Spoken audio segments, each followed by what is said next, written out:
Alright, what is going on? It's Nate and I'm back with another video. It's been a while, but let me tell you, this video is going to be a banger. So first things first, what is today's topic? Today I'm talking about the law of relativity.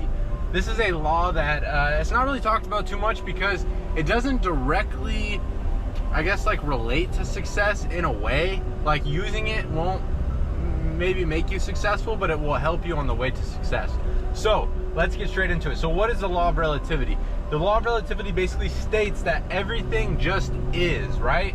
Your car is not nice or bad. It is what it is. You can decide, oh, this is a nice car, this is an ugly car. You get to pick. $1,000 isn't a lot of money or a little bit of money. It's just money. And you get to pick your perception of it, right? So basically the law of relativity is essentially your perception. So if you, let's say for example, if you make $10,000 in a day, that $10,000 is not a lot or little. It's just $10,000, and then you can decide, oh, that's a lot of money, or you could say, oh, that's nothing, right? Based on your habits, based on your conditioning, based on your beliefs, will determine the way that you perceive money. So let me explain. Why is this important, right? Well, that's what I'm gonna talk about. One second, sorry, I thought that lady was about to walk into my truck. So on your journey to success, there are always, or just in life in general, but there's always going to be people who are doing significantly worse than you, and there's going to be people that are doing significantly better than you, and there's going to be people that are doing the same as you. Everybody is always at different parts of their journey, right? No two people are the same. So you have to stop comparing yourself in a negative light.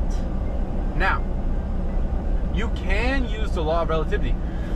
You can compare if you're comparing to lift up your spirit, right? If you're comparing to where you used to be to where you are now. If you're comparing in a way of look how far I've come. If you're comparing in a way of look what's possible, then and only then it could be used for your benefit, right? If you look at someone, let's say I don't know, let's say you want a Lamborghini and you see someone with a Lamborghini that's like your age or close to your age, you can choose to look at that and be like, if he can do it, I can do it, right? Like he has the same mind I have, so I have every power, every resource I need to get that exact same Lamborghini.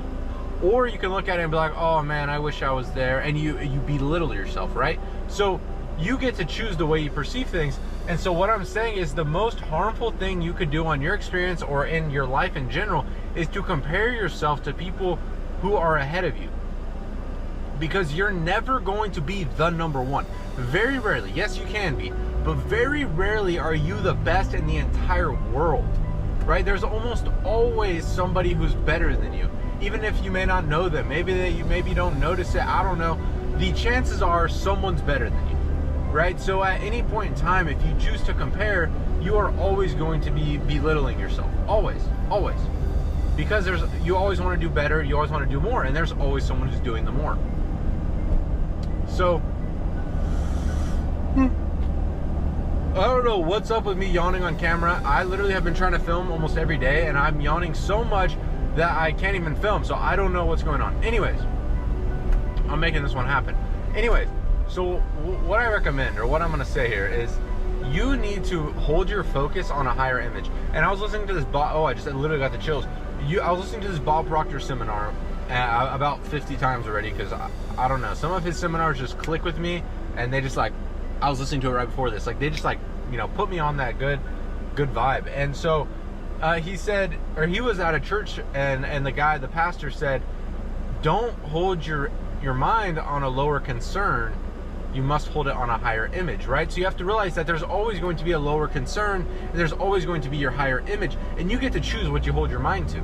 So if you are holding your mind to the fact, I don't know, someone's doing better, or you're not where you want to be, you are holding your mind on the lower concern, which, due to the law of perpetual transmutation, is moving that into physical form.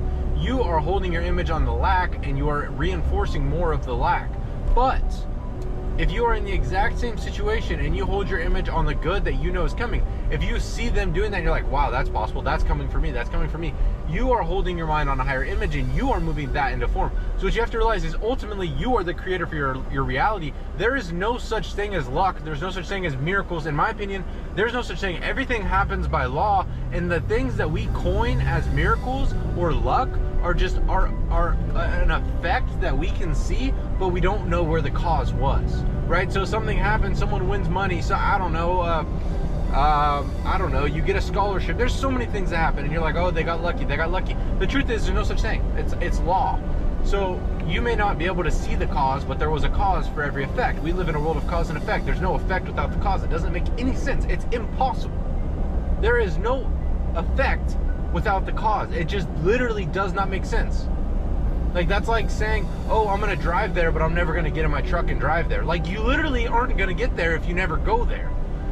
So you have to realize that's the same way the world works. So if you want to get lucky, if you want to move to a higher image, if you want to change your life, you have to become a greater cause. And the cause is not just your physical actions. That is your feelings, that is your thoughts, that is your beliefs, that is your attitude, that is your perception, that is all of these things, because all of these roll back down to the way you perceive things. Life just is. And like someone says, I don't remember who it was, but he said, there's 8 billion different people in this world, and we're all living in different worlds.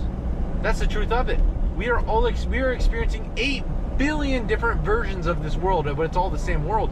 Therefore, you can experience any version you want to experience, because we're all living in the same world. We all have access to the same things, but we're all living very different lives. Because there's one world, there's one God, there's one mind. It's all one. We are all one. I don't want to get into that, but we are all infinitely connected to each other. Why do you think about someone and then they text you, you're like, oh my gosh, I was just going to go text you? Because we're infinitely connected. We are all connected. We are all the same. Like Bob says, throw us all in a fire, we'll all end up the same way. We are literally all the same. We have different beliefs, we have different conditioning, we have different programming, we have different genetics, but we all have the same mind. We all have the same God within us. The same God. You have to realize, God is within you. The kingdom of heaven is within you. God is within you. Christ is within you. All of this is in all of the Bible. Everywhere you read, it says it over and over in your face. What God says, his name is I am. You are supposed to read the Bible out loud. You read that out loud, you say, I am God. You think it's a coincidence? Okay, good for you. I don't. You are one with God. We are co-creators with God, and you have the ability to create any life you want. And your life is simply a direct result of your thoughts, your feelings, your beliefs, and your actions. That is your results. That is what causes you to experience the life that you experience. You cannot make money if you're not on the money frequency. It's a frequency. This world operates by law. It's vibrations, it's frequencies. You can't go around it. The money, if I wire transferred someone $1 million right now, you can't see that money going through the air, but it's there. And so what happens if you're not tuned into the money frequency, the money's gonna go right over your head. It's gonna go all around you, all around you. You will not tap into it because you are not tuned into that station. You have to tune into that station, and you cannot tune into the station if you are constantly looking at other people and putting yourself down. You have to realize you are God's highest form of creation. You are God's highest form of creation. That is the most powerful statement and the most true statement I could ever say. If that doesn't tell you that you can achieve anything you want, who do you think gave you that desire to do what you want to do? Who do you think gave you that desire? Because the guy, if you go door to door for 1,000 doors, I guarantee you not everyone will have that desire that you have to make a certain amount of money, to get that certain car, to move there, do that, whatever. Not everyone has that desire. There's a reason you have that desire. That is God putting it on your mind. That is your inner possibilities seeking expression. That's what desire is. It is your inner possibility seeking expression. When you have the desire for something, it is because it is possible. All you have to do is tap into it. You have to assume it into position. You assume it into position by assuming it is already done, living as it is done. It is the actor's technique. You have to act as that person to become that person. If you never act like them, you will never become them, because you will forever stay the same.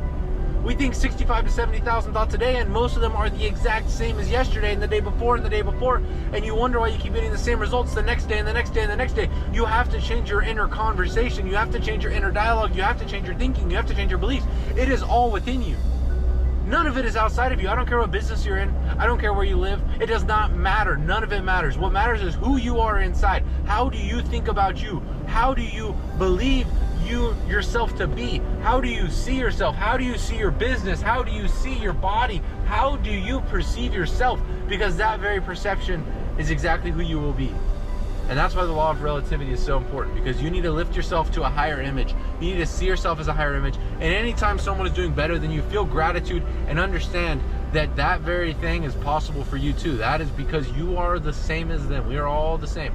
Bill Gates, I don't know, whoever has a lot of money.